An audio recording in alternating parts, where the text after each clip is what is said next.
Welcome to the afternoon committee meetings of the Bellingham City Council. First up, we have Public Works and Natural Resources, and that is chaired by Councilmember Lillquist. Thank you very much, Council President Pro Tem Huffman. Public Works Committee is myself, Council Members Lisa Anderson and Jace Cotton, and the Public Works and Natural Committee has one item for us today.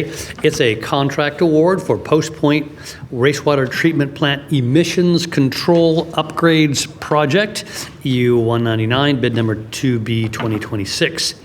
The Emissions Control Upgrades Project will upgrade air pollution control equipment for both Post Point incinerator units. The city issued requests for proposals for a general contractor construction manager services, otherwise known as GCCM services on March 2026, and publicly opened 3 price proposals on June 16th, 2026, which completed the multi-phase scoring process. Walsh Construction Company, 2 LLC, submitted the lowest contractor's fee proposal and received the highest combined score from the review committee. Following council award, if we approve it, the mayor is authorized to contract with Walsh to provide pre-construction services and to act as a construction manager and general contractor, again GCCM, during the construction phase. Pre-construction and construction services are estimated at $900,000 and $40 million respectively. The project also includes an apprenticeship hour requirement. So I think it will be helpful for people to understand why this is a fee proposal as opposed to an award for just a specific amount for a contract. Mr. Ollinger, shall I start with you? Yes. Thank you, Chair Lillquist, council members, Mayor Lund. We're here today for a contract award for EU 199, which is an emissions control upgrades project at Post Point. In all reality, this is an emissions reduction project. This will allow us to reduce our emissions at the plant. Currently, our emissions are regulated by CFR or 40 CFR Part 60, Subpart Tri-L, and we will be moving to Subpart Quad L, which is a more restrictive set of requirements for incinerators. So in all reality, this project will help us to reduce the amount of emissions that are coming out of both incinerators at Post Point. We currently are approaching that point where we've hit 50% of our costs for incinerator 1, which would trigger us to be required to do this project. We're still a long ways away from incinerator 2, but we see that there's a value in increasing that emissions for both incinerators at the plant. Decreasing the emissions. Thank you. Just a reminder for council that this is part of our settlement agreement with Northwest Clean Air. And so with that, we would look for your approval to enter into this contract. Thank you. Committee members. Ms. Anderson. Thank you. And thank you for covering kind of a little bit of the steps. Before moving approval, I was a little bit curious because we don't always see this with all of our contracts. A lot of times our contracts are based on the lowest responsible bid. This has that, but it also had a point system assigned to it, which then sorted the different bids. Could you speak a little bit, just for educational purposes, what some of that criteria was for assigning points? Not necessarily who got what points, but what was being reviewed in order to make that determination? Yes, so if you'll remember from March of 2025, we were here and we sought council's approval to enter into the alternative delivery process, or to apply to be approved for the alternative delivery process for this project. So GCCM is that process. Through the reviewing process, we ranked their applications. They submitted proposals to us of how they would approach this project. Then we interviewed each one of the contracting firms, and through that, they introduced their teams to us, talked about their experience, both doing this type of work, emissions type work, and doing GCCM projects. And so through that, we had a ranking committee of, I believe there was 5 of us that served on that committee. I served on that committee as well. And so they got combined scores through each one of those processes, and throughout the process, Walsh was our highest ranking firm, and they also submitted the lowest markup on the project. Thank you. Committee members, further discussion?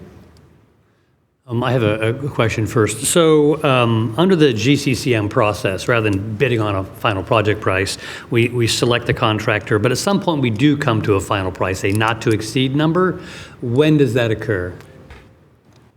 I'm going to refer to Steve. So we do come Roughly, to, if I had to guess, it will be later this year or early next year. We'll come to a point where we agree to a maximum allowable construction cost, a MAC, and Steve can probably speak more to when specifically we get there. That's generally correct. Steve Day, project engineer for the emissions control upgrades project.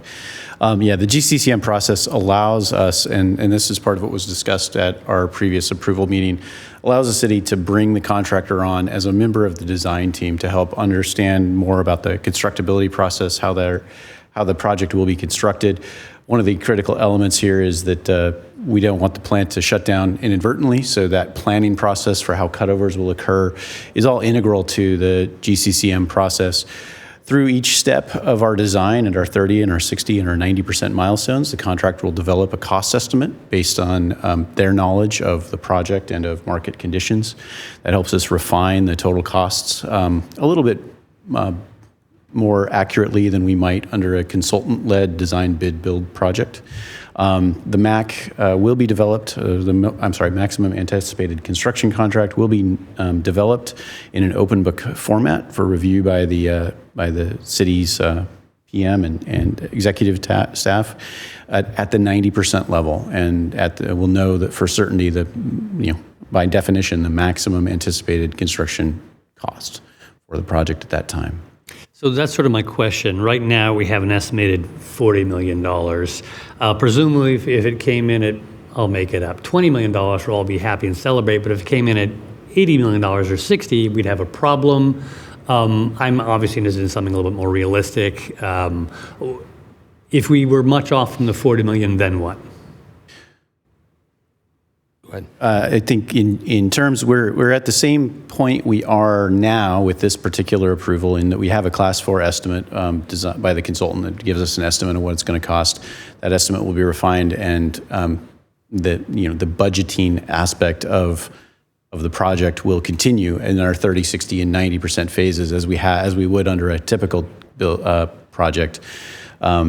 If the project runs significantly over the current anticipated budget, we will know at least 2 steps between now and negotiation of the MAC. At the time the MAC comes in, if it's significantly over process or over cost, then we'll have to make a decision from a budgetary standpoint what to do with either where to find the funds or whether to take an off-ramp for the project.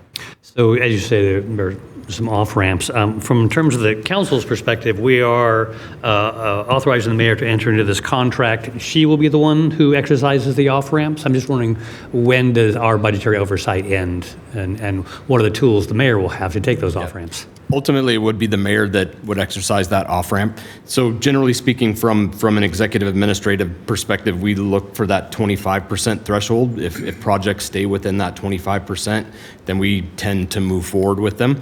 With this, we would also be looking at what has been approved in the budget by council through the sewer budget. And we would be evaluating all of that as to whether we exercise an off-ramp or not, and what would that off-ramp look like. We've talked about with this body many times that we've kind of run out of off-ramps, so that would be a hard discussion to have at that time. Thank you. To be clear, I want us to reduce air pollution, and I want this project to go forward. I don't want to have to use an off-ramp. Right. Thank you for answering that question. Any further discussion from council or committee members or council members looking for direction or a motion? Lisa?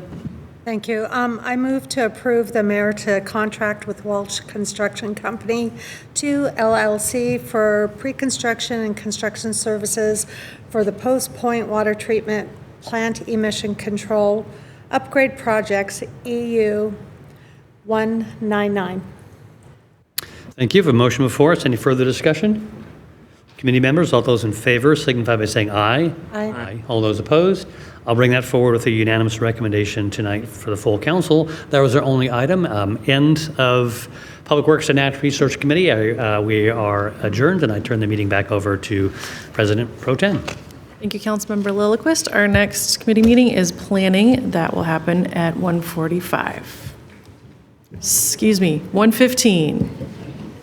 Community and I was getting ahead of myself. Community and economic development at 1:15.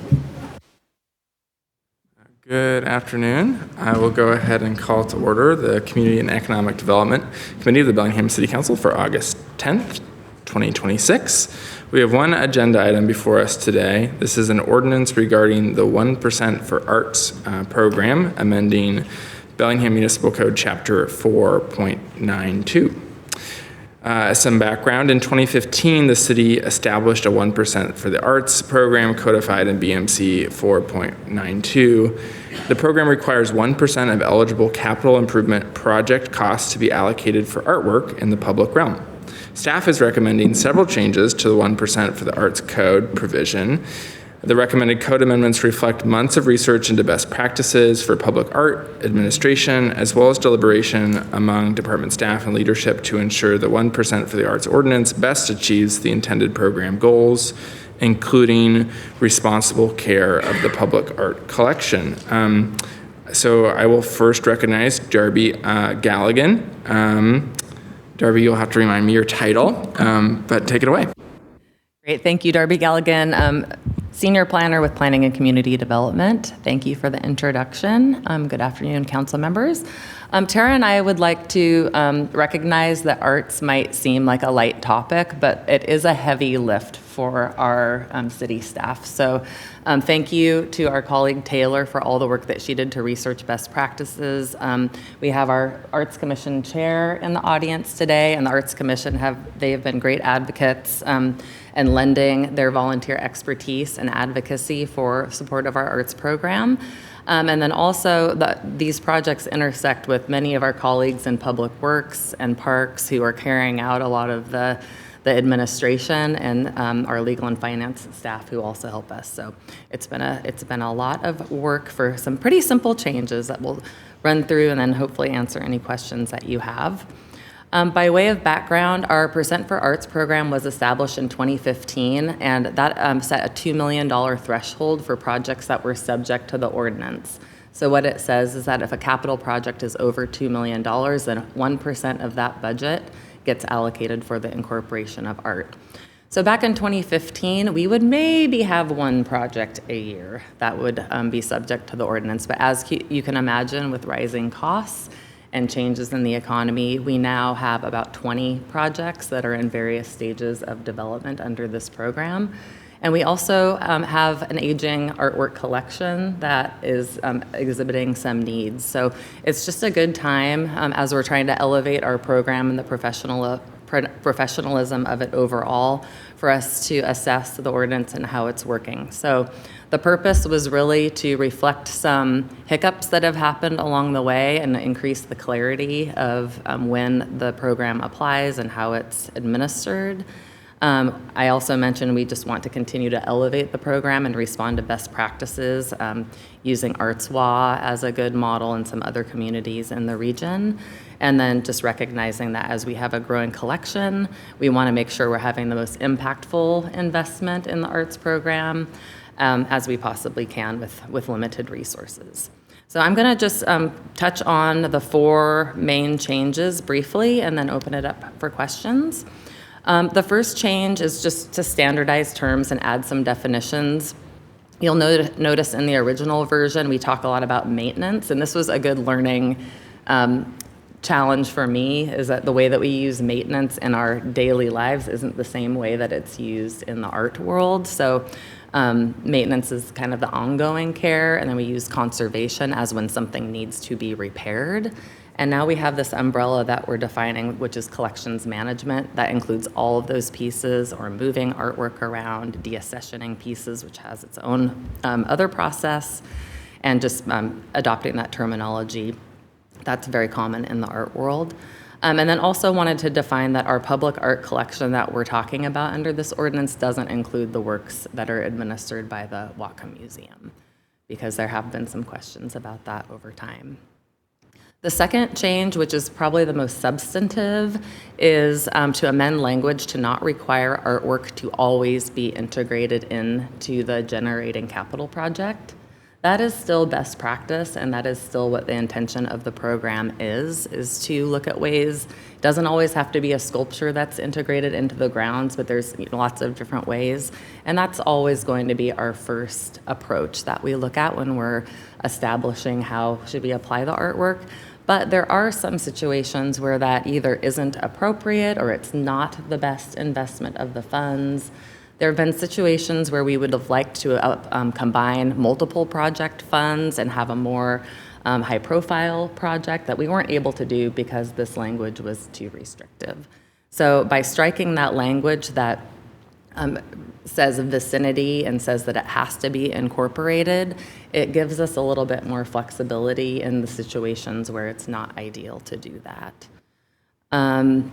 We will continue, and this is all outlined in our policies and procedures document, our administrative document, that we work very closely with the capital project management staff, the Arts Commission, the mayor, and others on developing these approaches on a case-by-case basis, and that would continue.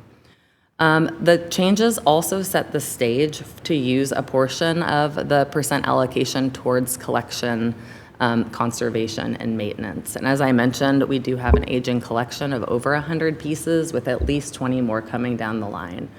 There's a lot more work to be done, but by changing the ordinance, we have that ability to further investigate what that would look like. When we would do that, it depends heavily on which funding sources are being used for the project. There are some funding sources that we can't be moving around to use for different things, and some that we can. So we want to continue to explore that idea with our legal department and our other staff members to look at whether allocation in those situations would be beneficial. The third change is to amend eligible costs, and this does get a little bit confusing in the ordinance. When we talk about eligible costs, we're talking about those line item budgets that create the $2 million total, but then also help us calculate what the 1% allocation. You'll notice that there's a strikeout of a lot of different things in that definition. When we talked with the capital project managers, they said, we're really looking at our budgets holistically, and to administer this more efficiently, it's not helpful for us to have all these little nitpicky things that we're not including in the allocation. The only one that you'll see that remains there is real property acquisition, because that is not a best practice to include the cost of buying property when we're looking at a capital project budget. So that's the change there. There was also some confusion because under eligible costs, we had site restoration and remediation costs listed.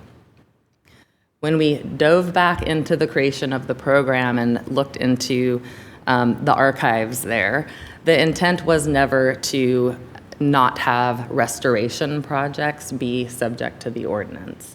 So instead of having it all mushed into that confusing section, we've clearly moved everything into the project exemption list to say when it's a cleanup project, a remediation project that's required and pursuant to local, state, or federal law, it's not part of the percent for arts. That wasn't the intention. But we do make it clear now that restoration projects are, and we work with our public works staff on that. So that was an important clarification that we wanted to bring forward. Finally, the last change is to clarify the eligible expenses, which is what we can spend that percent allocation on. I mentioned collection care as one that we wanted to clearly add. And then we just expanded a little bit to include all components of design, fabrication, installation, and display of artwork, just to make that clarity. So if council supports these changes, we'll continue to work to refine our internal policies and procedures, and happy to try to answer any questions that you might have about the changes. Thank you for the presentation. I'll first turn to committee, Councilmembers Hamel or Williams. Councilmember Williams. Well, I really don't have any questions. It's a pretty, sorry, what? I got the committee's wrong, but you go ahead, Skip. Okay. Oh. I was just going to say it sounds like a pretty straightforward proposal, and I don't really have any questions about it. So I would move that we we approve this. Great, we have a motion from Councilmember Williams. Apologies, Councilmember Hamel is no longer on this committee. Councilmember Huffman, any questions or comments? Sure. Thank you, Councilmember Cotton. It's great to hear that we, after 22 years of having this program on the books, that we are updating it as we've learned and we are growing. It's a fantastic program. I'm really appreciative that the city of Bellingham decided to implement this in the first place. You've been looking at other cities to get inspiration for updating this and the comparisons. I'm just curious, how many other cities have a program like this? Are we unique? How unique are we? Or is this a very common sort of a program? Yeah, it is a fairly common program nationwide. There can be different allocations, and there are a number of, I don't know the exact number off the top of my head, but Seattle has had their program for a very long time. We looked at Anacortes, Olympia as kind of other model cities. The state, I mentioned Artois, they administer a state program, so state capital projects also have to do, or have the opportunity to allocate a portion of their budgets for artwork. So yeah, it is fairly common, but I think we were one of the earlier communities, maybe the middle. There have been several more that have adopted it. Tara's shaking her head no. But anyway, it's been a huge benefit to our community, and we're also very grateful for it. Thank you. Councilmember Anderson? Thank you for recognizing me. I'm not part of this committee, but it does mean that I don't have to ask the questions tonight. I do have two questions, and I'll take one and then ask permission for the next.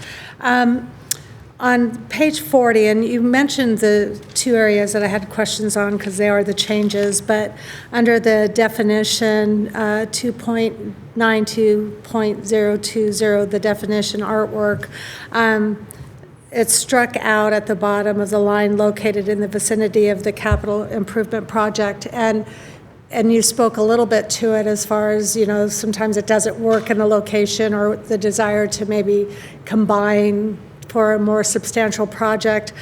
My only concern would be is that it's not specifying anymore that it should be kind of even in the region. So let's say hypothetically we have a lot of work happening out at Cordata, and maybe we want to combine a couple of projects, but then maybe we're not here and it's new administration and everybody says, let's put it downtown. And it seems that this would allow that situation, whereas, maybe Cordata would really like their piece of art too, to be in their part of the neighborhood. So I mean, I'm not going to wordsmith, and it's not enough to kill it, but I just wanted to express the concern that by taking that out, it could actually allow future generations of people sitting in this room to perhaps not have it be in a regional or in a community area, and maybe think that downtown should be more vibrant as a big art district, and then other communities have not.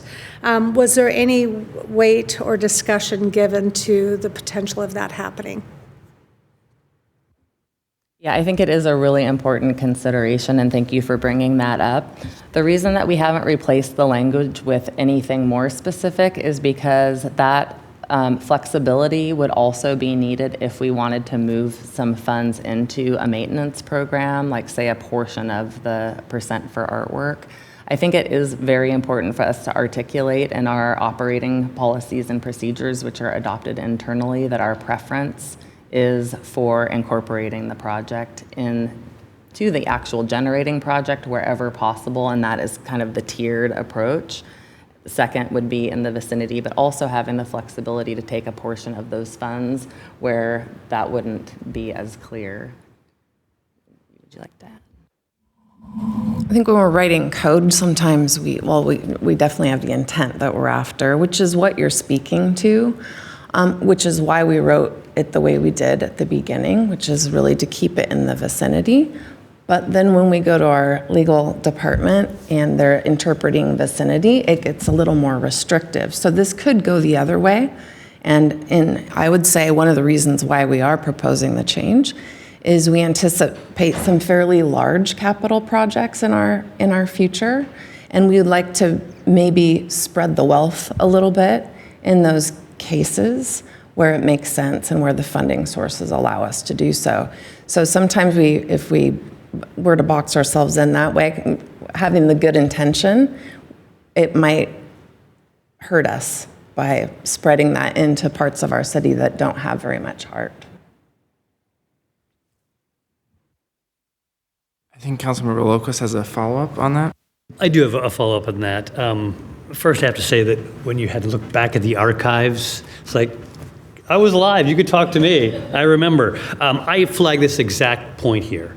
You yourself indicated that integrating the artwork is best practice, it's the intention, it's the first approach. You say there's a tiered thing in the administrative policy. That's not a replacement for council-driven policy. You're basically creating administrative policy without policy guidance from the ordinance. So I have an amendment I'd like to introduce, and I can't do it now, I would do it this evening, which basically says, in place of the stricken language, something like, with preference given to integrated artwork elements. And I think that language then fully justifies the tiered approach that you say exists in administrative policy, but I think it needs to exist here. The intentions need to be cleared so that in 20 years from now, oh, this is a preference rather than a requirement. So that's what I would like to introduce tonight. If you have any objections to that, I guess it'd be nice to hear about them now. I'd like to confer with colleagues in legal and let you know this evening what our thoughts are. I don't feel comfortable responding on the spot. Back to you, Councilmember Anderson. Thank you, and thank you, Council Member Lillquist. I know I won't be here 20 years from now, but who knows about you? You might be we might pin you to the floor for legacy. The other question I had, and you did speak a little bit to this, the question was how much, I mean, for me, how much can and will go towards the restoration and maintenance? And you spoke a little bit, it's slightly an unknown, but my question would be, I always am a little uncomfortable with the idea of a blank check, and this kind of writes it in that 2% could become a administrative decision that we're going to take all the money from Post Point and do a whole bunch of restoration, and then there's no new artwork. I'm not entirely comfortable that there's not a hand from council helping guide some of that. So I guess the question would be, and I would make the assumption that it would be during a budget process, that you know, the amount of money that would maybe be divided into new art versus restoration and maintenance would come before council as far as the project proposal.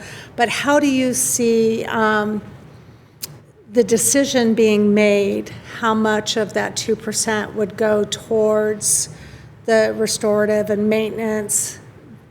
And how are we and the public informed of that decision and have that ability for buy-in? And I do want to say I fully support writing in that some of the funding can go towards that. I think it's incredibly important, much like greenways. We can install a whole bunch of artwork, but if there's not a budget to care for it, then it's a big disservice to that amendment.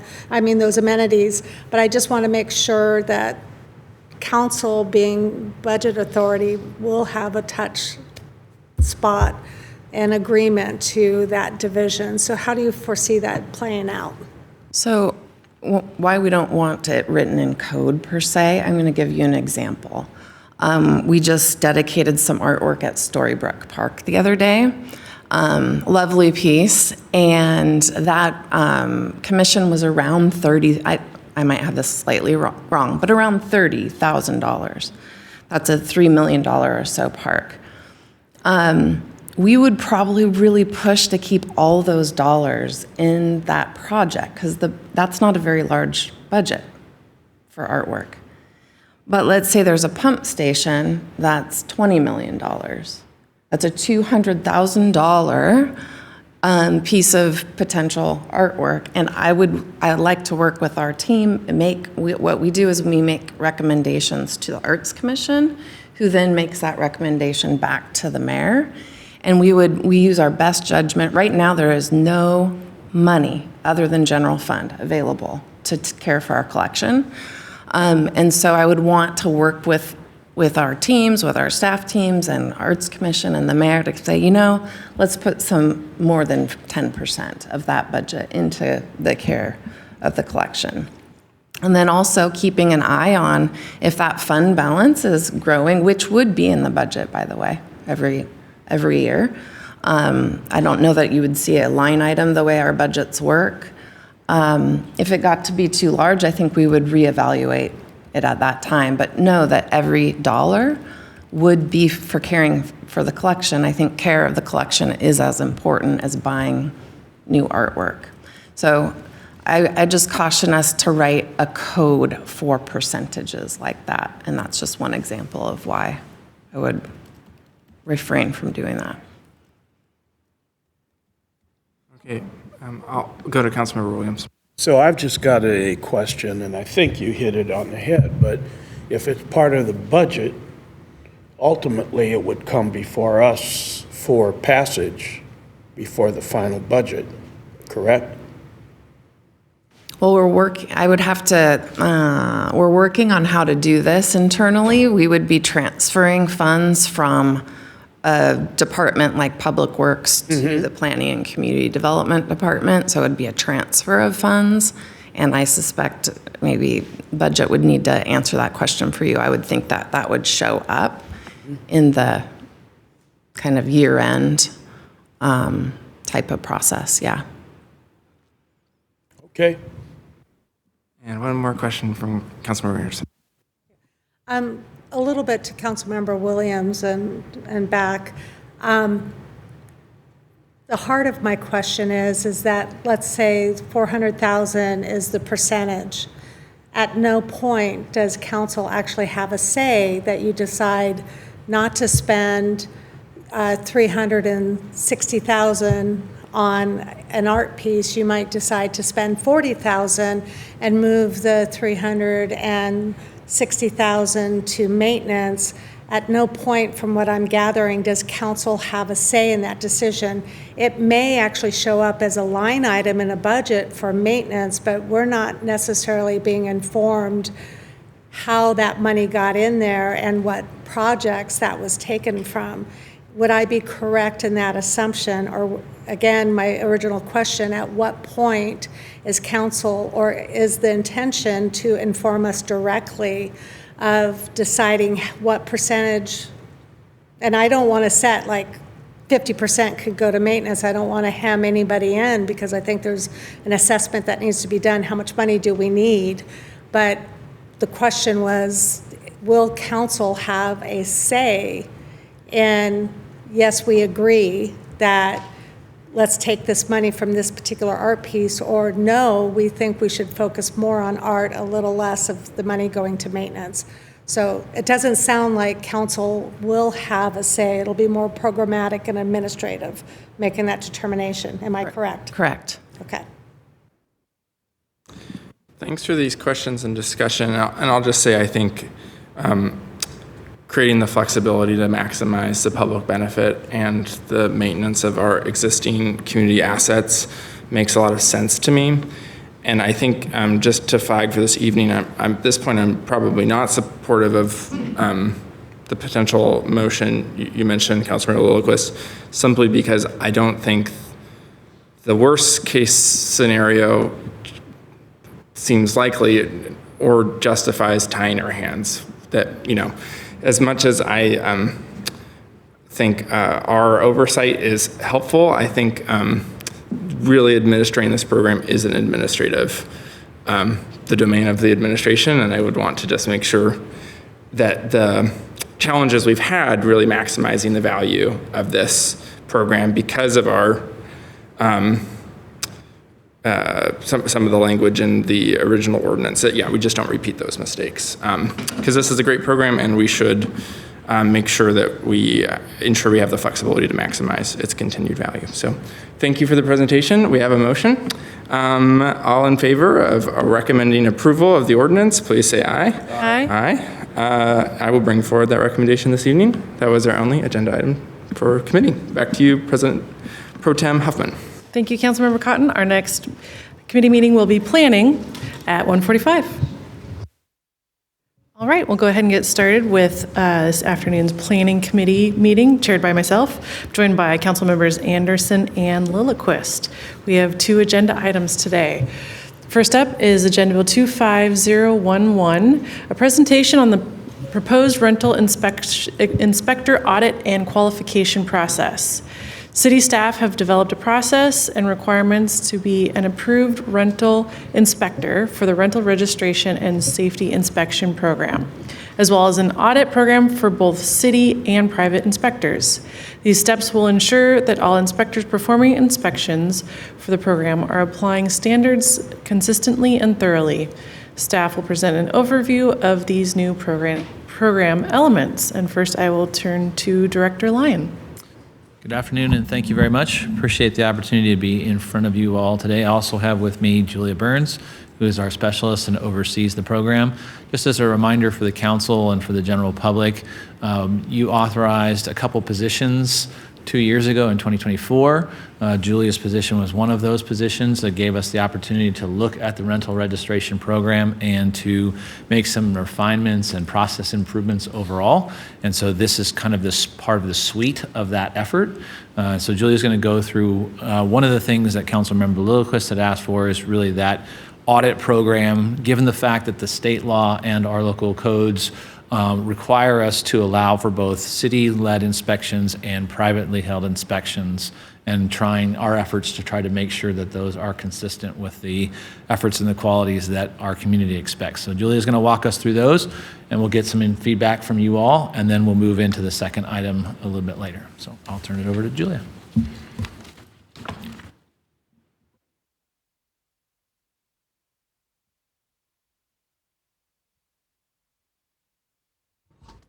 Good afternoon, council members. Can you hear me okay? Great.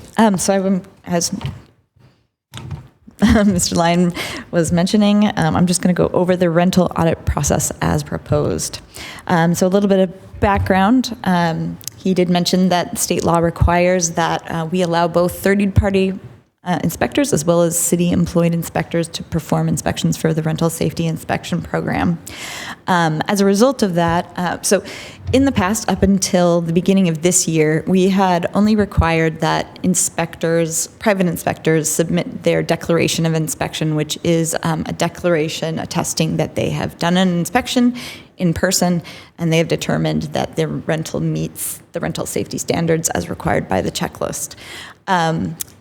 What we were not able to get through those declarations of inspection was information on what had failed in any previous inspections that the private inspectors had done. And also, we weren't able to collect data as far as, what types of things were failing, how many things were failing, how severe the failures were. So at the beginning of this year, we have started collecting that data, and that will help us with our audit process. So the intent of this program is to ensure that both private inspectors and our city inspectors are keeping the standards for the inspections consistently, that they're consistently applying the checklist, and that they're interpreting aspects of the checklist in a similar way. A little bit of overview about the program. So private inspectors will be required to reapply to be approved inspectors for the program every 2 years. Currently, city or private inspectors just apply and then they're sort of permanently allowed to be inspectors from the program. We don't really have any sort of regular checking and retraining of those inspectors. So we want to make sure that that is consistently being done. All inspectors, including the city inspectors, will also be audited every 2 years, and I'll talk about specifically what that audit will consist of. And then the audit process will be run by the building official and supported by our brand new rental residential rental inspector, who will be responsible for taking the inspection results from the private inspectors and entering them into our system. The program will include progressive corrective measures up into and including suspension from the rental registration program approved inspector list for private inspectors, correction measures for city inspectors if we do find any issues with their performance will be through our standard human resources process. So the inspector application process, I mentioned it's every 2 years. They'll be required to attend a training or trainings, perform a ride-along with our building official to make sure that they're interpreting the inspection checklist as the city would hope they would be, and making sure that they're not missing any deficiencies. They'll also be required to submit proof of certification by one of several approved home inspector certifying organizations. The audits will review a fair number of items. So the ratio of passed to failed inspections comparable to the average. We'll be able to do this now that we have more information from private inspectors overall. Making sure that there were no missed deficiencies in past inspections that have either been reported to us through tenants or in more recent inspections that we have performed. We'll check their credentials again. We'll make it sure that they submit timely and accurate paperwork to the city. So I keep track of all of those inspections that are coming in and any interactions that we have with the private inspectors, and I keep those in a spreadsheet. So I'm keeping track of any time there are issues that we have with inspectors in that spreadsheet I will use as part of this inspection or the audit process. We'll also check to make sure there are no falsified reports or incorrectly passed inspections. We have had a couple of those, and those are not something that we want in this program. We rely heavily on the word and the professionalism of our private inspectors, and so we need to make sure that they are being absolutely scrupulous when they are submitting those declarations of inspection. Also, again, they'll need to attend any required trainings, and then in addition to that, no complaints have been submitted about the units that they have inspected and approved, because we do occasionally get tenants calling and complaining after an inspector came in and wondering why they didn't identify certain things. Sometimes it's a deficiency that is regulated by us, sometimes it's not.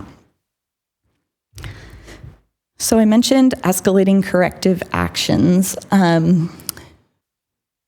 This is going to depend, on the severity and the frequency of the actions. Obviously, incorrectly submitted and/or incomplete paperwork is going to be treated a lot different than a falsified declaration of inspection. So we'd like to, give a fair amount of assistance to those inspectors, especially if they're newer to the program, to understand how we work and how we want them to be interpreting the code. So we're going to give them several opportunities, both for results being submitted late or incorrectly filled out. But by the third time, if they can't get it together, we're going to have to ask them to remove themselves from the program. The falsified and/or incorrect declaration of inspection, as I mentioned, that is something that would be an immediate suspension from the program, because we really do need those to be accurate, and we need to have faith in those. And then deficiencies missed in inspections and complaint about inspected property received. We'd like to give them some more training and a ride-along just to make sure that they really understand the expectations that the city has, and they'll have one opportunity to fix that before they're asked to step out of the program. So we want to make sure that both our city inspectors and private inspectors are both performing inspections as we would hope. So the city inspector audits will be part of their regular performance review as a city employee. We will do a ride along with them as well to make sure that they are also interpreting the checklist as we would hope, and doing a performance review, which will include any pattern of complaints submitted about the inspector's behavior in the field with renters or property managers, accurate entry of inspection results into Trackit, and phone calls and emails documented properly. Attention has been paid to other issues in the property and making sure that they understand the context and the background of their inspection.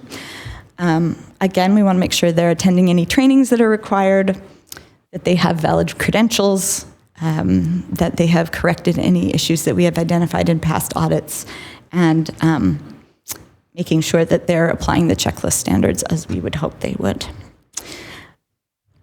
And that is an overview of that. I open up to questions. And if I may just add a little bit on the end there with regard to those audits, I think it's important to acknowledge the fact that we go through that evaluation process, whether that's city staff or whether that's the third party, and try to hear all sides of the equation and make sure that we give fair and due consideration. We don't want somebody to be getting an unfavorable result and then just filing a frivolous complaint against somebody as a way to retaliate against them. So we wouldn't expect that to fly with city staff. We don't certainly want to put our third-party auditors in that same situation, but it is important to, assess the facts and to begin and give a fair consideration to both, all sides, I should say. Okay. Committee. Councilmember Lillquist? Yes, first of all, this is a long anticipated and, in my view, a very necessary improvement. I'm very happy to see this well thought out program coming forward. I appreciate very much that we're auditing our own inspectors as well as third party. That only makes sense. I also appreciate the ride-along component to training. I did a ride-along with some of our inspectors. It was very enlightening when you can just point out directly, see, it's like this, but if it was like that, then so and so. I think that hands-on component is good. I was kind of surprised when it read that the building officials expect to undertake approximately one audit per month. And then I looked, right now they're currently listed only 15 qualified private inspectors. At least one of them has a defunct website. So there's really only about a dozen or once a month and get through them. I also looked at some of those private inspectors, and some of them are highly qualified building inspectors in their own right. So that was reassuring. Even so, I think it's necessary to verify this.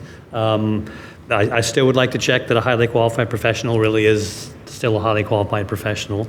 So I appreciate those components. I will have another question, but I also want to point out one thing and give enormous kudos, which is that now the administration has created an online dashboard for our rental inspections. You can go online, enter an address, look at a map, identify the property, and look up its inspection history.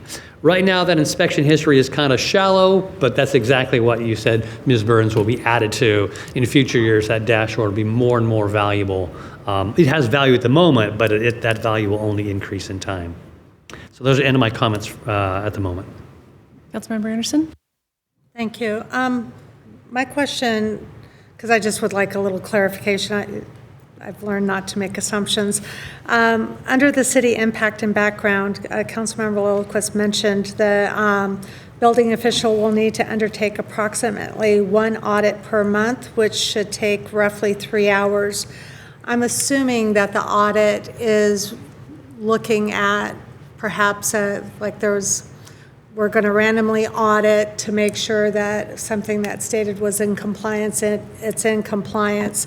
Is that going to be just like one unit gets audited? Is it the records that get audited? If you could kind of define a little bit better what is audited, and if it is units in a rental area, is that just one rental unit, and is that audit different than if somebody has complained and an inspector goes in and finds out that there are issues, then that could trigger an audit? So is it the same thing, or is there just randomized audit, and then there will be audits for the complaint system for things that we find that are not in compliance? So if you could delineate or define those. Sure, that's a great question. So I think it's yes, both, sort of. In the case of, we're focusing on the inspector themselves rather than units in a specific geographic area. So we will be looking back through the inspector's work over the past 2 years and looking at sort of what we're seeing patterns-wise. And as I mentioned, I'm keeping track on a spreadsheet of any sort of complaints, issues that I've received notice of, whether that's through a complaint or through other inspections that have been done on that property, or if we've performed 2 inspections because we were doing a compliance and a rental inspection, that if there's any inconsistencies, that we're keeping track of those.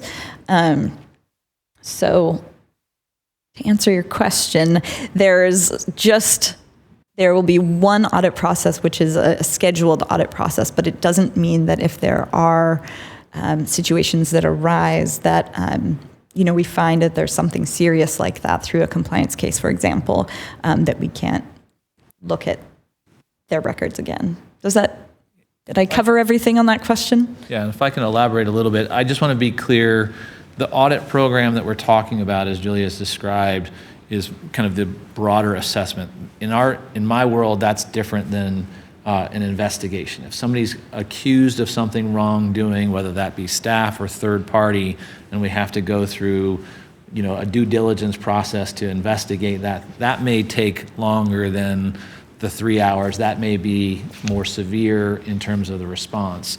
The audit program is just to kind of get that broad assessment of where some of that may come in. So if we have a member of the public that has, expressed some concerns about, somebody's treatment or didn't feel like, was appropriately handled, then we would do that in the form of an investigation. Just to clarify, so an audit would be the randomization, checking to make sure things are done as stated, but the investigation would be that we have perceived or identified an issue, because where we can inspect up to 100% of the units, that is something different. That's part of the investigation and would not be considered an audit. Because I've heard the word audit, like auditing multiple sites to see if that was a one-off or if it's a systematic problem. I wanted to make sure we're talking about 2 different things and not. Yeah, the audit is intended to make sure that there's consistency and continuity between the third party and the city staff, as Julia had mentioned. If we get those inspection results and they seem to be disproportionate in one direction or the other, or there doesn't seem to be the consistency with how things have evolved over the course of time, we wanted the ability to go out, audit, train, to do a lot of those things. I would view it in terms of kind of a voluntary compliance and trying to make sure that, again, there's that degree of consistency and continuity throughout the program. The investigations are kind of a higher tier of concern.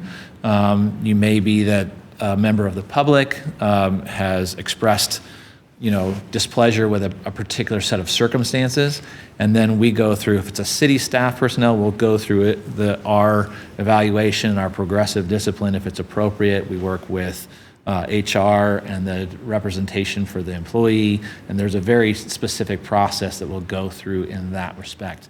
We want to give some similar deference to the third party and not just make assumptions, but we want to go through and evaluate those particular details and give the opportunity to, again, hear all sides of that before, up until we, decide if it's appropriate to dismiss them from the program. So it's just a distinction between severity, in my opinion. Thank you. Then I'll take a go and pass it to Councilmember Lillquist, and then I know Councilmember Williams also has a question. No questions necessarily, just noting that, number one, very happy that this council approved for the rental protection specialist position to be created. I think there was definitely a need, and really happy to see some of your work presented to us here, and there is much to come, I'm sure. This was an issue when we were reviewing the rental inspection program a couple of years ago. After it had only been in existence for a couple of years, this seemed like a really clear hole that needed to be filled, at least there were a lot of questions, because the state requires property owners to have the choice of a private inspector. I was always curious, why would someone choose a private inspector over a city inspector? And there was a lot of mystery kind of around, what kind of inspections were the private inspectors doing, and what kind of results were they seeing, because we weren't requiring any information. So, and of course, a property owner is paying this private inspector that they are hiring, and so the property owner has an interest in passing that inspection. So I'm glad that these questions are being answered for us, and that we've solidified that process a little bit and made it more consistent, and have more confidence in that process. And noted, we won't be, this agenda item does not have action requested, but the next one does, and it is related. So, and we have until 2:15 we have until 2:45 for this committee. So, Councilmember Lillquist. Yes, thank you. I want to begin by reminding us how important this program is. This is about safety, health, and habitability. The checklist in here is like basic things. Are the pipes leaking? Is there, cold wind coming through the window because it doesn't seal closely? Can you get out of your bedroom? Is there no operable window or ventilation? These are pretty important items, and so this program, it's important that it succeed.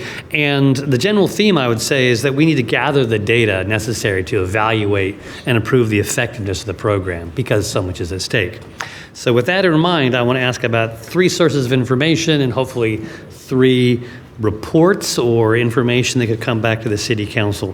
One, per the Municipal Code, Section BMC 6.15070, a report on the rental safety inspection program is due back to the Council. We've heard about some of those numbers already. I'm wondering when we would see that report, where it really lists out all the number of inspections that are occurring, the number of units that are being inspected, what those results are. With the dashboard, it seems to me you're automating a lot of that, but we're due, the Council is due an actual report to deliver to us. So I want to ask about that. And then I'd like to ask about the possibility of a parallel report. And that parallel report would have to do with code complaints and whether or not they resulted in citations. So there's 2 routes, at least, to finding a problem. One is we inspect and oops, there it is. And then there might be a citation and a follow-up. The other is that there's a complaint. And then there might be a follow-up and there might be a citation. And I think it's important in both cases that we kind of know the rate that these are occurring and at least how many of them result in citations or necessary corrective actions. So A, when might we see the annual report on the safety inspections, and how feasible would it be to come up with kind of an abbreviated report that had to do with code complaints and citations that result from them? Thank you, and I'll echo a little bit of Councilmember Huffman's comments, and it's nice to have Julia and her team, and it is a team that is working on this because it gives us the capacity that we haven't had in years past. So to your point, Councilmember Lillquist, yes, the code does require the annual reporting. We have not been able to meet that expectation leading up to this, but with Julia's team now in place, we certainly feel like that is an opportunity, and we can certainly carry that work forward. I would almost answer it with another question in terms of we can think through the timing of that eligibility. We see probably the biggest distinction in the rental marketplace are the students and the timing of that, but I don't know if that directly influences that. So we can talk through what time of year you might think. Do you want it based on a calendar year? Do we want it? So we can give that some consideration and come back to you with that. But the intention behind that is to give you, this is the number of units that we have in the program. This is kind of the pass-fail rate. These are some of the topics that come up to question consistently, and what we're doing to try to address an education and information campaign around those particular topics. So we can start to work through. I would encourage you, as we develop that report for your consideration, if there's particular items you'd like to see in that, we'd like to know, because That's something that we may give you the first iteration, and then we can continue to refine that as we go through it. That's something that we can do, and I'll work with Julie and her team to start producing that, at least in its initial format. With regard to the parallel report you're talking about on the code enforcement, I think there's a distinction that we should make between those two, and I think your comments started to get to that point, which is the rental safety inspection program is it's an expanded, but it's about a 14-item checklist that is very specific to the life safety issues and habitability for that rental unit. That is a very different set of thresholds between code enforcement and international property maintenance code requirements. And so oftentimes, though they're not mutually exclusive, but the latter is a lot more involved than that. And so we have the more egregious properties that go into that code enforcement criteria. That involves a very, hopefully not too lengthy, but a very judicious process whereby we're giving opportunity for corrections and compliance. That's ultimately the goal, right, is a safe, habitable space. But if somebody's not voluntarily complying, then we have to go through and engage the police department for citations, because currently they're the only entity within the city that has citation authority, and then we have to go through the prosecutor's office. And so the bandwidth for that can oftentimes extend out the time frame for involuntary compliance associated with that. So we can certainly work to develop a report that will do that, but just understand that the resolution on those things is often not always within our control. That doesn't. Totally understood. There's a section of the code that refers to the annual report, and the next few lines are like, and city council oversight or review. Yep. We're at an oversight and review level. I don't expect great detail, but orders of magnitude, like what is the problem, what are the usual finding rates. I think that would be an appropriate council level report, less detail. That's fair, and we can work to make that happen. Would the administration appreciate that was in the form of a motion? Yeah. Yes, I would like to make a motion that we request the administration to develop a council appropriate report on code complaints and citations. Second. Okay. Can we vote as a full, I think we can only vote as a committee, right? You don't need a second. We can only vote as a committee? This is a Doing committee this? action. Yeah. So we won't need a second, but it would be the three of us voting. Okay. Any further discussion on the motion? On the motion for the committee? Seeing none, all in favor say aye. Aye. Aye. Any opposed or abstentions? Motion passes 3-0. Councilmember Williams.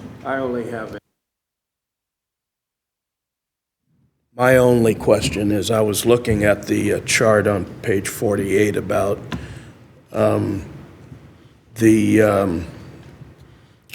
how an inspector could be disciplined for doing the wrong thing. Has there been any thought, let's say I'm an inspector and I've been suspended, what would I have to do to not be suspended? So in order to obtain basically the ability to get into the program, you have to go through kind of the training process, the ride-along process. I think if we have somebody that is egregious enough to where they're jumping right to that program suspension, and the more training and the ride-alongs that have gone into getting us to that point weren't enough. I think, quite frankly, it would have to be a demonstration on the third party's point that they've committed to that. And so, what does that look like? I think I think time will tell. We don't have an answer. We haven't experienced that at this point. I think that part of what our consideration is do we feel like we have the capacity within the existing program to maintain the pace that our community expects. And if we have somebody who is intentionally and egregiously violated that and we remove that, I don't know that we would be very quick to welcome them back, but it's not to say that it's inconceivable. Councilmember Anderson? Thank you. I'm always kind of wondering when's the best time to bring something up and ask a question, and this seems like, since we're talking about rental licensing and inspecting, probably the right time. And I know you're relatively new, and I'm assuming Director Lyons has probably heard of this, but I think the beginning of 2025, I think federally, the NSPIRE was passed. It's the national standard for physical inspection of real estate, and it was passed for basically subsidized housing. So it is kind of like a rental licensing inspection program, but for subsidized housing, which is administered by the federal level. And they have like different training and resources for people, which is a great bonus. And I'm wondering if anyone has looked into our program and the criteria for that, and is it considered equal, or are there aspects of Inspire that we would benefit from? I kind of look at it as if there are two different rental inspection criteria. If you're in subsidized housing versus not, it makes sense eventually to align it if maybe Inspire might be a little bit better and doesn't, I would assume it doesn't conflict with state law. I'm just wondering, has staff or anybody looked into that? And if not, I don't want to necessarily put it on your work agenda today since we have another motion already, but don't be surprised if I don't in the future. So I can give you a fairly quick and concise answer to that, and that is in our rental rehab program, we do have a requirement for the Inspire training. When we were going through the process, through the council support of hiring a new rental inspector, part of what we incorporated into that job description was taking on that body of work that our housing rehab program. And so now the rental inspector, we just hired a gentleman earlier this month that started with us, will be going through and will be Inspire certified as well. So they will have the opportunity to have both the city training as well as that federal training. But are we inspecting our rental stock to the same level, even though they're certified? I mean, is the listing of the things, the 15 or 18 things that we're checking, are they identical, or are there things They are missing? substantially similar. I would not say that they're identical because there are some different federal funding and criteria and requirements that go through that. But as we get that gentleman involved in some of that, we can certainly look to see if there's lessons that we can take from the Inspire program and inform our own. Just to clarify, so I would assume adding a few additional items, should it be deemed it would be beneficial, that would be an administrative decision versus council saying we could say we want these 3 things on there, but I assume it would be more of a staff programmatic to add to the list. It's not, council wouldn't have to approve that part. The safety checklist is not codified in and of itself, Okay. so that would be a staff. Wonderful. Good to hear that our new employee will be certified in that and hopefully looking at a lens of making improvements. Thanks. And I should say our previous employee that just retired also is certified in that program. Councilmember Lillquist? Yeah, one final thing. Is C-Click Fix an avenue for reporting at all? And on a side note, I tried to use the city's website to find C-Click Fix and enter it in the search engine. It did not come up, so we should maybe make C-Click Fix a little easier to find. At this time, the answer is no. Okay. Does it have the capability? Do other jurisdictions use it in that capacity? Yes. But right now, we use it predominantly for public works, work order items, and noise complaints that go typically to the police department, and it hasn't gone so far as as this. I am fine with that because on the website I did note there was a really nice click-through link. If you would like to report something, it goes to a map. You can click the property. I think we have a good online reporting mechanism, and I assume there's an email or telephone equivalent. If there's nothing further on this agenda item, we will move to the next, which is similar and related. Agenda Bill 25012, an ordinance amending BMC 6.15 and BMC 2.21.010 regarding the rental registration and safety inspection program, and Chapter 6.12 BMC regarding rental agreements. The ordinance proposes to amend BMC 6.15 rental registration and safety inspection program in several ways. It authorizes the building official to undertake audits of inspectors performing inspections under the chapter and applicable disciplinary measures. It introduces requirements and processes for using the rental safety inspection checklist for inspections performed under the chapter. It also refines the process for sending licenses to code compliance, including authorizing code compliance officers to issue citations. Amendments to Chapter 6.12 will provide guidance and limitations on rent increase notices. Go ahead and turn it back to Director Lyon. Thank you. I'll be very brief. These are essentially the suite of code amendments that go along in part with what we were just previously talking about, but there are a few other extensions beyond just that Julia will go over.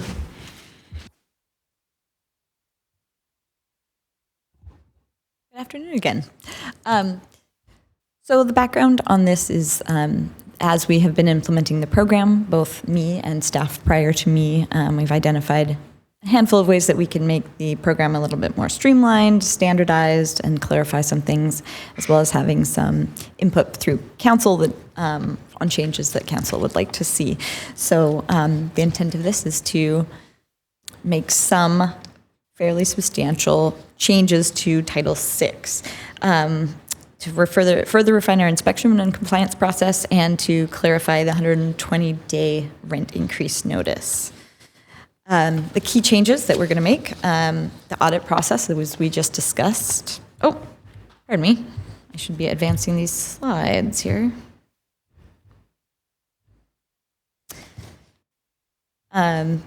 Use of the safety inspection checklist. Giving the director the authority to issue citations versus having them be issued by the Bellingham Police Department. Limit to one appeal opportunity, and updated requirements, exemptions, and penalties for the 120-day rent increase notices.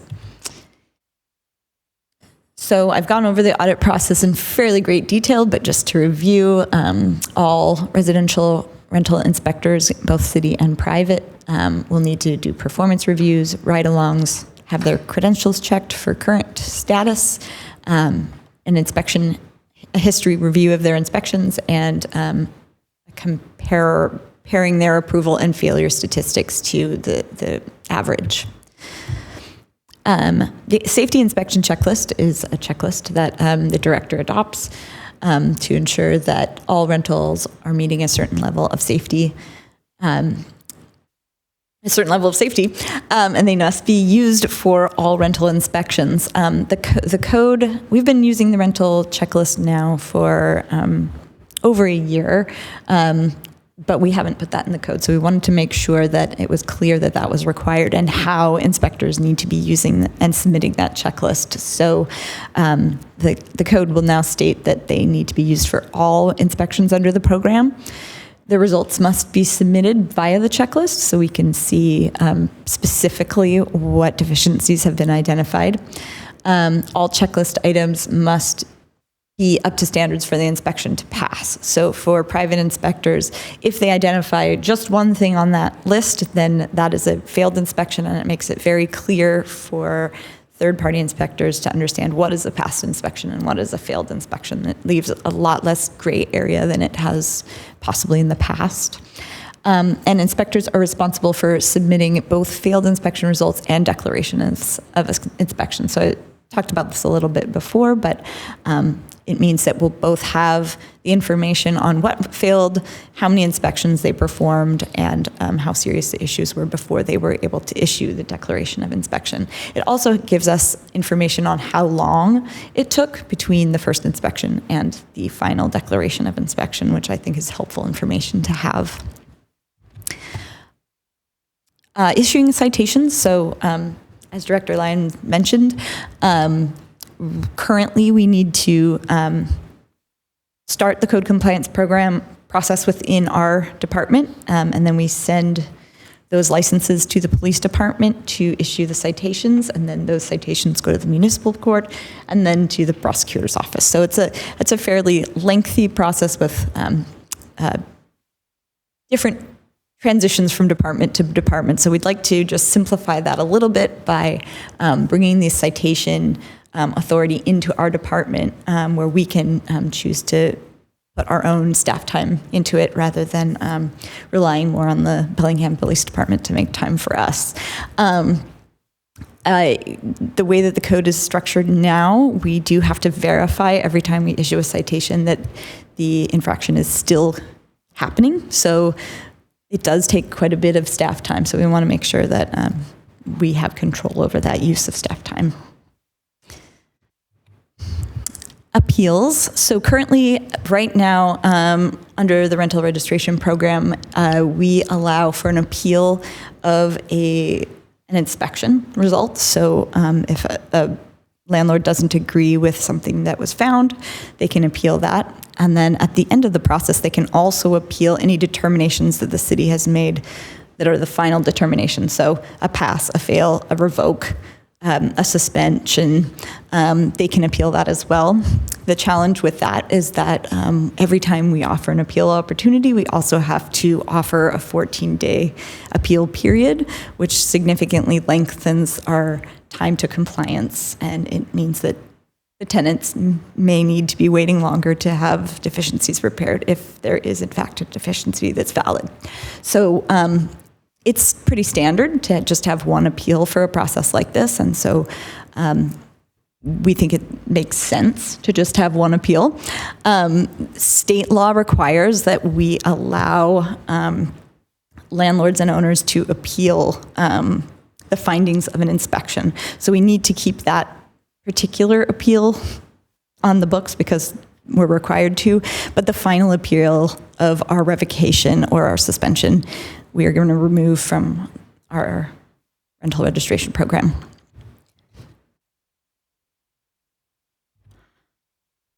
And the final change is the 120-day notice requirements. So we are going to give an exception for certain subsidized tenancies where the cost of rent is based on income, amongst other variables. And so those folks will have a 30-day notice of increase, but that will be based on changes to any sort of income or household status rather than just a regular increase of rent. We're also going to include a requirement that notices for 120-day 120-day notices are going to need to be posted just like any other notice that a landlord would be required to through the state law. So that will need to be served in person, or there's a variety of other options that they can do as well. But they need to be consistent with that. 120-day notice requirements may also not require the tenant to provide a reply prior to 20 days of the effective date of the increase. So a lot of times what is happening now is a landlord will issue a 120-day notice of increase and say you have 30 days to reply to this notice, which means that basically a tenant has to give approximately 90 days notice that they're going to be leaving, but it is difficult for a tenant 90 days before the end of their lease to try and find housing and to be able to figure out what they're going to do at the end of that period because it's so far in advance.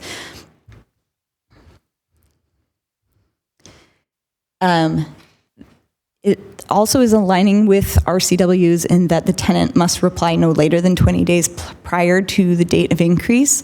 The RCWs require that a tenant give 20 days notice prior to the end of their tenancy, no matter what kind of tenancy it is. So we're sort of aligning our code to that one.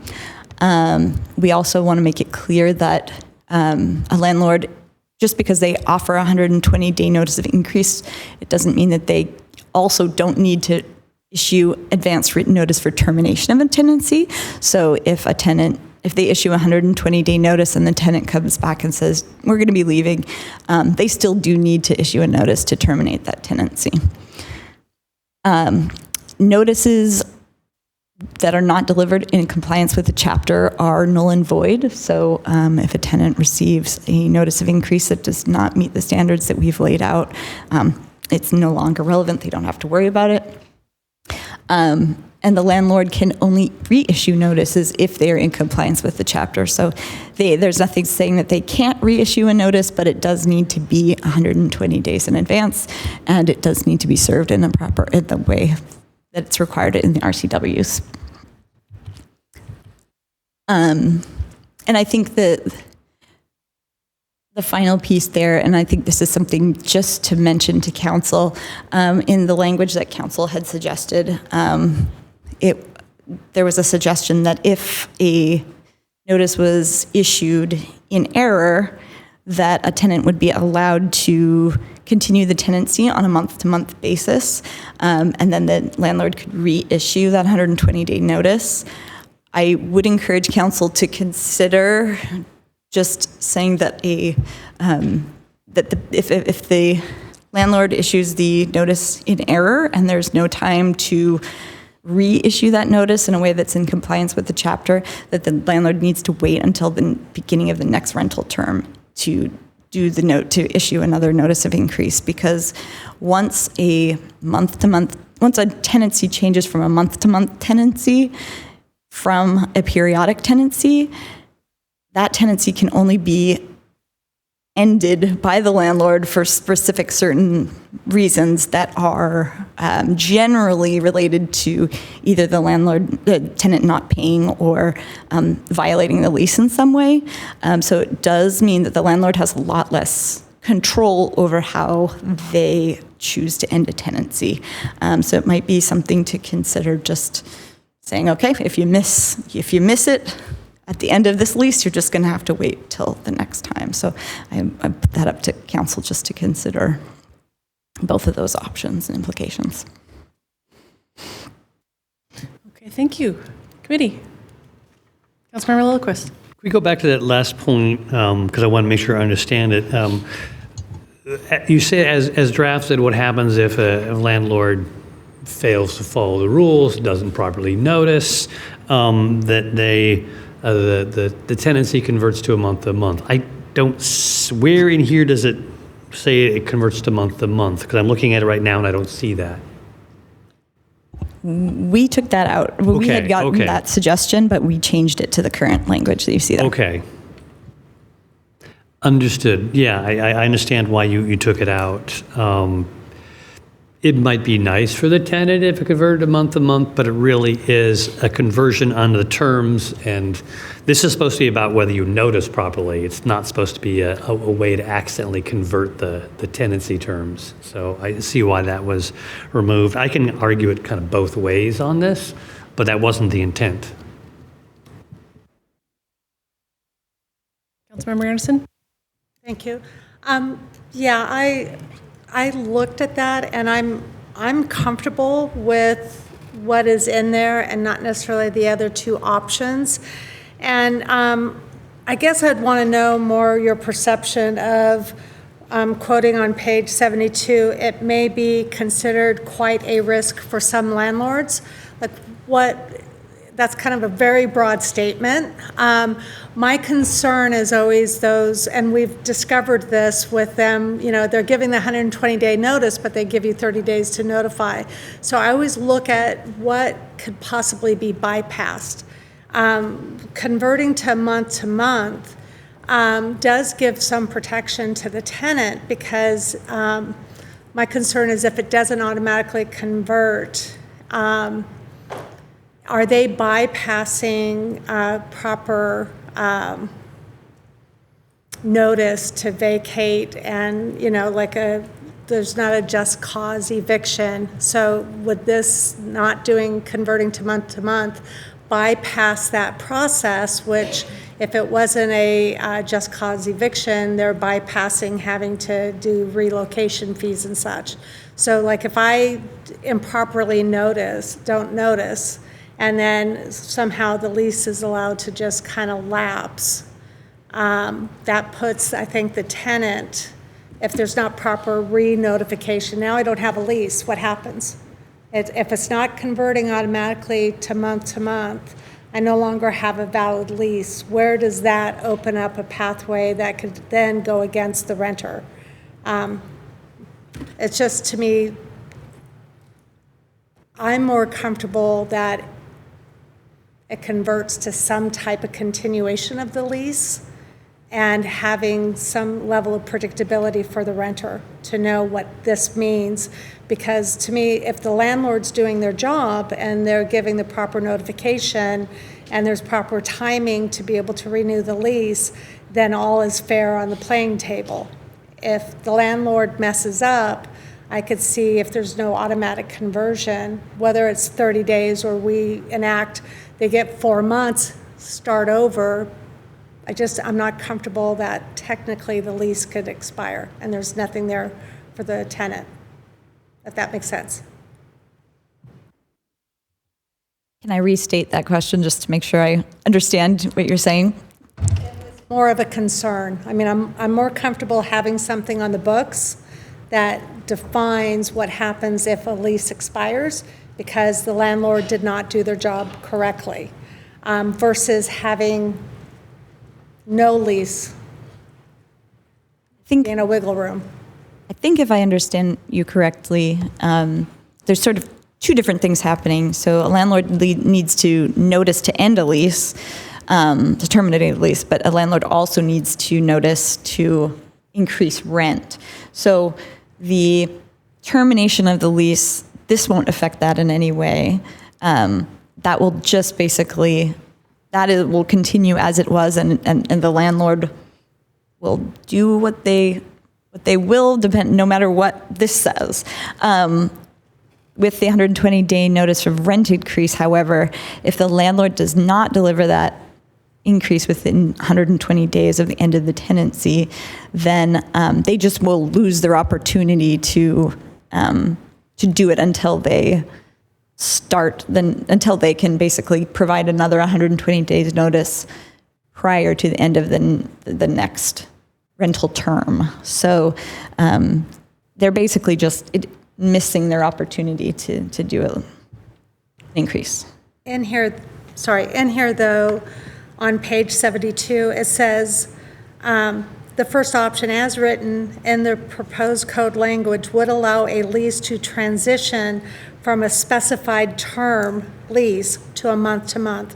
So in here, it's written that there's a specified term, and then it moves to month-to-month.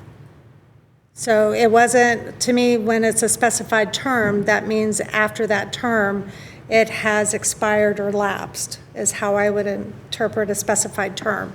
And there was a suggestion to not write it that way. So I guess that's where I'm getting that the lease expires because of the specified term has lapsed. So I see what your question is. I think that might be something we need to revisit the RCWs about, because there are aspects of the RCWs that talk about what happens to a lease once it expires. And it isn't that it automatically necessarily goes into a month-to-month, but we would want to check that to make sure, because, again, that would be an unintended consequence of the lease becoming month-to-month. And without that specificity of identifying that, I'm not comfortable with the other two options that were suggested and replacement of it. I like definitive because that's what the first option is. The other two does not define that. So yes, maybe it needs to be addressed and written in a way that we don't have the unintended consequences allowing a lease to expire or lapse and have no scaffolding there, that becomes a wiggle room for unjust cause for eviction, bypassing having to do relocation fees. We can look into it, and if we can get you clarity tonight, we'll give it to you, and if not, we'll have to extend it out a little further. Councilmember Cotton? Thank you. I think these are really thoughtful updates. And yeah, just to pick up on that conversation around the 120-day notice amendments. I mean, the big picture problem here, well, maybe we start with the problem statement. Problem statement, people were getting rent renewals like 9 months in advance and being given 30 or 60 days to respond before the rental market, before any units are actually listed, that they can do any comparison shopping. So I just think this is a pro-consumer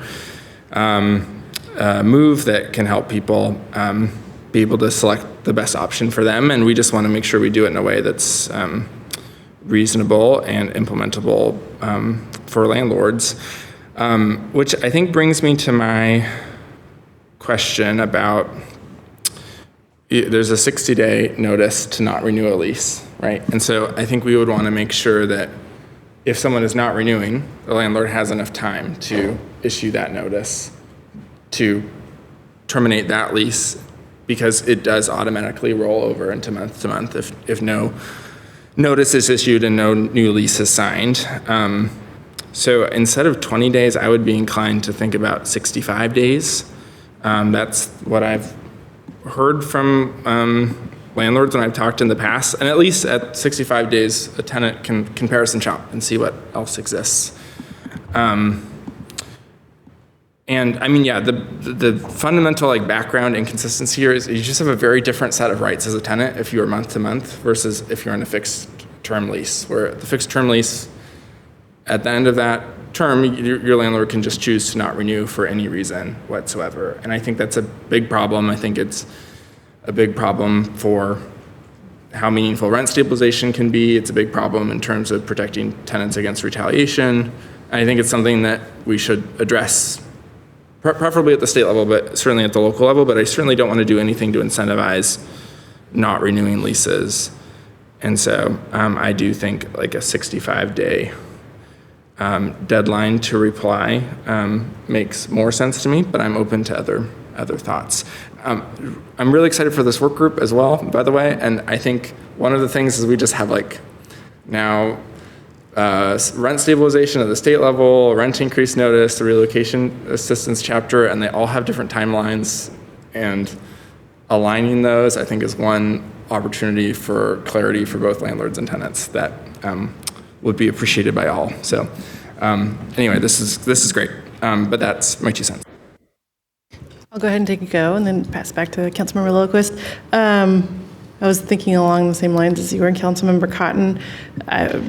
Curious about why 20 days was chosen, because we don't want to make it so constrictive for landlords as well that they are also in a pinch unnecessarily, but then also making it reasonable for the tenants to be able to make the decision and find new options if they need to.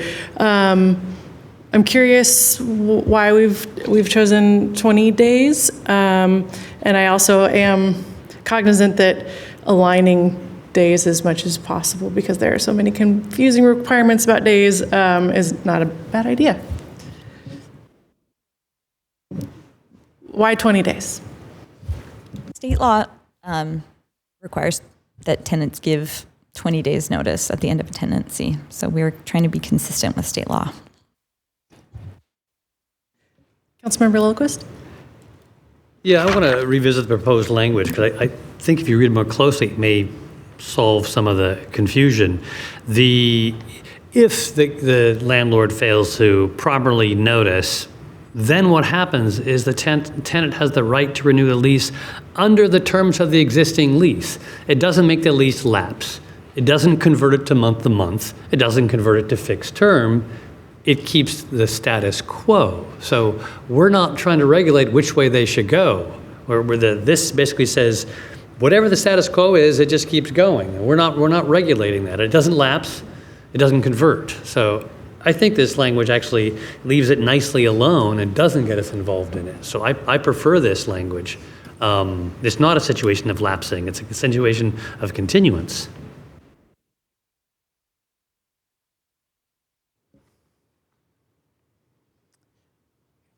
Councilmember Anderson? Just for clarification, are you speaking of the discussion points on page 72 where it says the first option as written is what you prefer?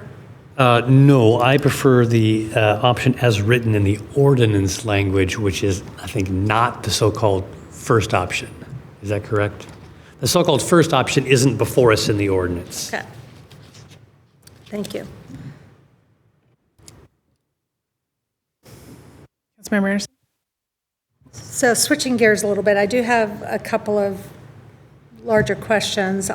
Page 64, 6.15.100, it just says in bold, director is authorized to make rules.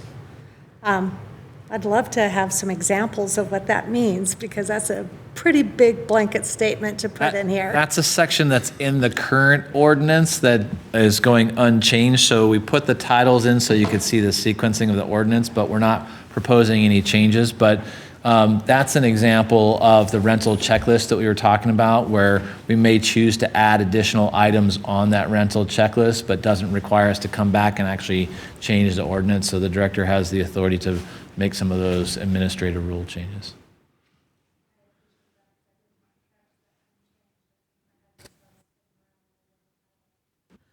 Sorry, not on mic. Go ahead. Anyway, now on mic, thank you for clarifying that. I didn't catch the unchanged underneath it, and I just saw the blanket title. I do have another area, page 66, 6.15.055, the inspection checklist efficiency inspector audit. I appreciate the fact that the city, so number A, last couple of sentences, city written notice of each deficiency identified on the inspection list within 24 hours of the failed inspection. So basically, we will now be getting a copy of failed inspections so we can track that. But if we move down to the next section, number 3, it has rental units found to have deficiencies shall be re-inspected until all deficiencies have been remedied. My question is, it doesn't specify that as each time it gets re-inspected, the re-inspection would be provided. It would only jump to the final that once it's met. And it left me to wonder that if we're looking at getting the failed inspection so we have data and we know what is failing, I think it is useful to then have a copy of the re-inspection. Because if something's re-inspected once and it passes, or maybe it got re-inspected twice and it passes, it says something different than if it was re-inspected 8 times for the same deficiency and it keeps failing. I think that set of data is just as important. And I think it would be a pretty easy change, and I'm not Councilmember Lillquist for wordsmithing on the spot, but after it says rental units found to have deficiencies shall be re-inspected until all deficiencies have been remedied. And then adding in that previous part, city written notice for each re-inspected, like, see, I'm not, declaration of re-inspection. Basically what I want to do, sorry, a copy of the written notice of each re-inspection shall be submitted to the city, period. And then going on to declaration of inspection may not be issued by a certified private inspector until all deficiencies have been removed. So basically, I would like to have a copy of each re-inspection submitted, or resubmitted so we could track how many of those. I'm sure there was a better way to write that, but I guess I would like to know from other council members if there is interest in having re-inspections submitted. Just a note about that, state law requires that they submit the results of the initial failed inspection and then only the past inspection. I think we can exceed that. That's not my realm, but just a note that would be above what state law requires. Good afternoon, Kurt Navafeld, Development Services Manager, Planning and Community Development Department. I think one of the issues I completely understand where you're trying to get at is make sure that we're seeing these ongoing compliance, and we're getting compliance in a timely manner.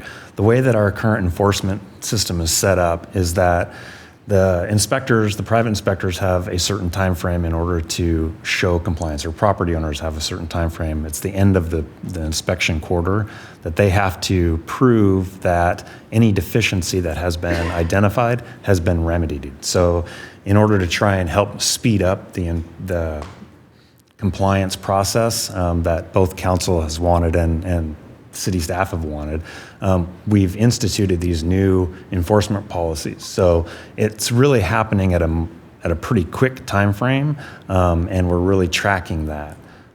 So I think with our existing compliance process of really making sure that deficiencies are fixed in a timely manner, and the fact what Julie just mentioned, kind of that state law, the way that the language talks about having it, the initial and then the statement of compliance. I think our system is set up to be successful when you start looking at both of those, and don't necessarily need that additional language because the deficiency has already been identified. And with our compliance process, we're going to get compliance quickly versus having us continually said, or a checklist that says, hey, your railing is not safe. The second time your railing's not safe. Just thoughts on that. So to slightly paraphrase that, perhaps by reissuing another inspection, it could possibly start the clock again, giving them more time to comply, which would be an unintended consequence. So I appreciate that insight. Okay, and we are being asked for action today to vote to approve the ordinance. Councilmember Lillquist? I move that we recommend approval of the ordinance as written. Okay, motion on the table. Any further discussion? Seeing none, all in favor say aye. Aye. Any opposed or abstentions? That passes 3-0 and will be recommended to the full council tonight. All right. Thank you so much for your presentations and the conversation. With that, end of committee, and next up will be Committee of the Whole, which will start in just a moment.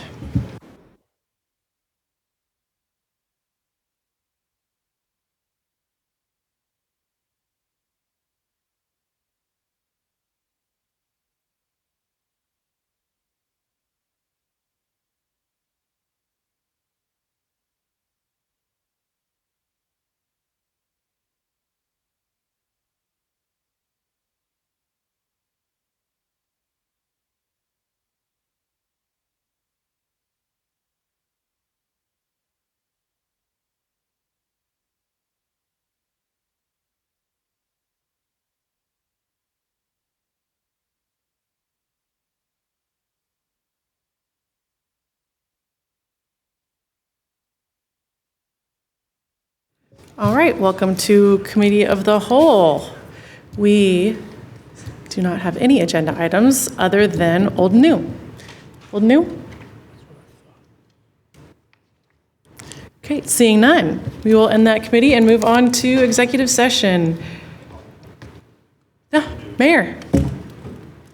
have an update for old and new business today, and it's about the RFA. I just wanted to report to council on where we stand in our process and the timeline as we move forward. And so since May 22nd, the RFA Planning Committee has met biweekly to draft a plan for a regional fire authority that will provide fire and emergency medical services to Bellingham and the area covered by Whatcom County Fire District 8.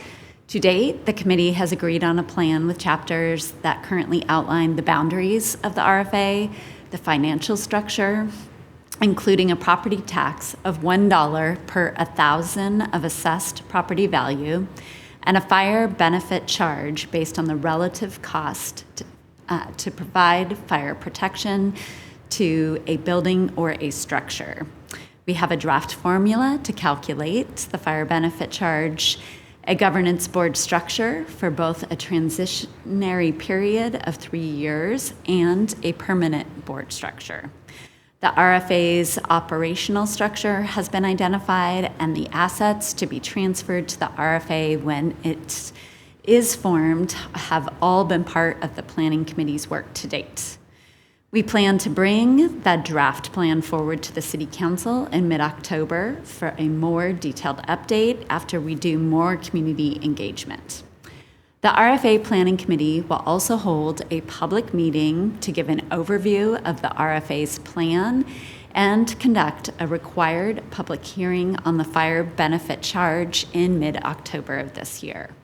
We expect to seek a resolution from Council to approve the draft RFA plan in early November before submitting the proposal as a measure for voter approval and consideration in the February 2027 election. And that's the update. Thank you, Mayor. Okay, we will move on to executive session. Quite a few items. First up, litigation with Oldham versus City of Bellingham et al. With Phillips for approximately 15 minutes. Second is litigation with Jewett, the litigation is Jewett versus City of Bellingham et al. With Phillips, approximately 10 minutes. Third is litigation Blumen versus City of Bellingham et al. With Phillips, approximately 10 minutes. Then we have 3 potential property acquisition items with Rosenblatt for approximately 3 minutes each. And then 2 potential property acquisition items with Stamps. One was an added item, and those are at about 5 minutes each. So I believe if I calculated this correctly, it's 55 minutes total. We'll go ahead and say that I will be back at 3 o'clock. 4 o'clock. I'm just not mathing today.